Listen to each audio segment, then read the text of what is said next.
From the National Newsroom of the Canadian Press, I'm Jason White. BC Premier David Eby says students won't be forced to return to the school in Tumbler Ridge, where a shooter killed 6 victims before taking her own life.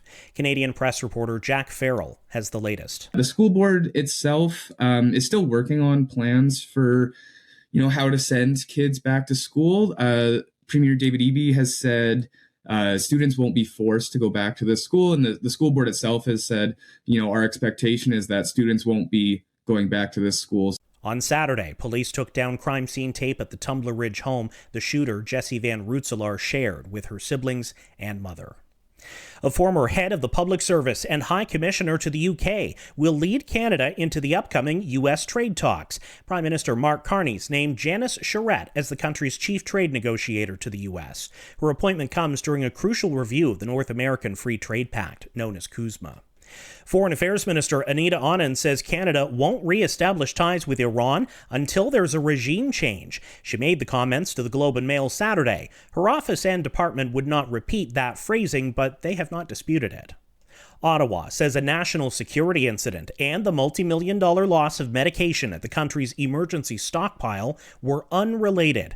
The Public Health Agency of Canada now says it denied a suspicious request to access the warehouse, supposedly for equipment maintenance. The request came in after a freezer door coming open led to the loss of $20 million worth of medications in 2024.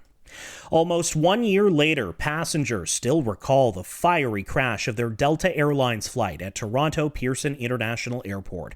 The plane crashed on landing and rolled upside down on the runway. Nate Ritchie says he briefly blacked out after unbuckling and hitting his head on the overhead baggage compartments. You knew there was jet fuel inside because you could smell it. So it's just, we're sure that was going to be my day. Miraculously, all 76 passengers and 4 crew members survived, but Ritchie says he has a traumatic brain injury on top of his injuries to his neck and spine. Oscar-winning actor Robert Duvall has died.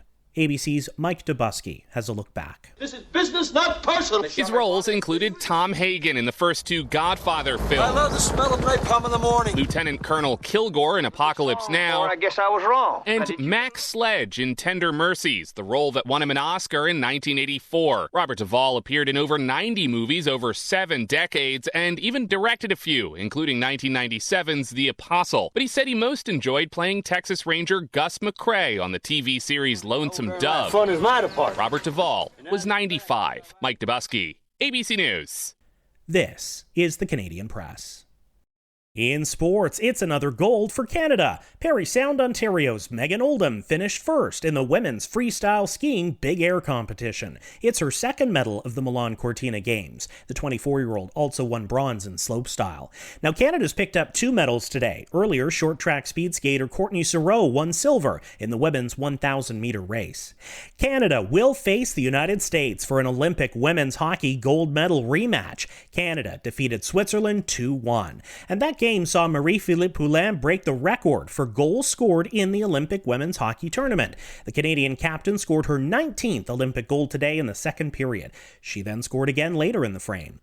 And Canada's Leila Hernandez was an early casualty at the Dubai Tennis Championships. Fernandez lost to Indonesia's Janice Jan. A right elbow injury forced Toronto's Victoria Mboko to withdraw from the event. From the Canadian Press, I'm Jason White. Thanks for listening. Don't forget to follow and subscribe. For more of today's top stories, visit thecanadianpressnews.ca.